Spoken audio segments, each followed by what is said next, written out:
All right, with us now, MSNBC Chief Legal Correspondent Ari Melber. Ari, that letter yesterday,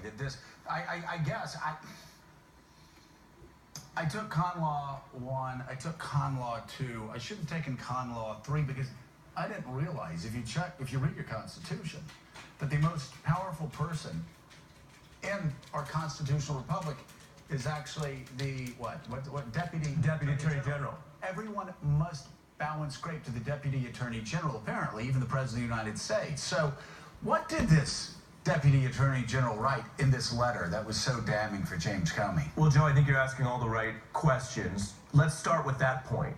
The Deputy Attorney General was confirmed 14 days ago, and the government story, the Trump administration would have us believe that he shows up at DOJ, puts some books on the shelf, looks at the computer, maybe meets his assistant, and then says, you know what I'm going to do? I'm going to call for the first midstream firing of the FBI director in American history without the conclusion of any investigation or OPR, Office of Professional Responsibility results, and I'm going to do that in a letter, and the president's going to respond to me the same day, and that's normal. That makes no sense. Number 2, to your question, what's in the letter? What we are led to believe, according to the Trump administration, is that the primary reason to remove Jim Comey is that he was too mean to Hillary Clinton. You don't have to be a lawyer or an expert on DOJ policy and procedure to know that makes no sense. And number 3, and finally, the letter says its entire goal is to restore public confidence in the DOJ and the FBI in this process.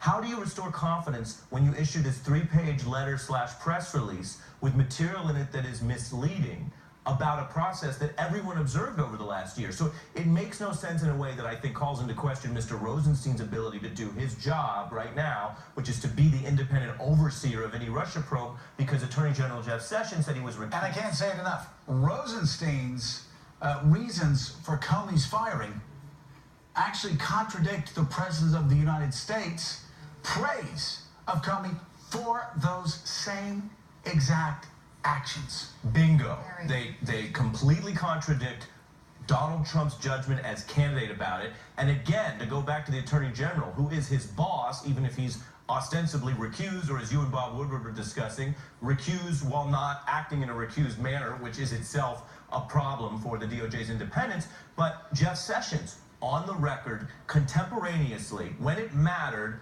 saying he agreed with Jim Comey's decision to send that October letter about Hillary Clinton's email. So whatever everyone else thinks about it, said it was absolutely Jeff necessary. Sessions said it was necessary and good in October. So why is it that what was good in October is bad now? What was praiseworthy about Jim Comey then is now grounds for firing? These are questions that cut to the heart, not of the politics or the ideology. Donald Trump ran on changing things. He won fair and square through the Electoral College, and he can change things. But these cut to the heart of whether we have law and order in this country. And by the way, Willie, it's just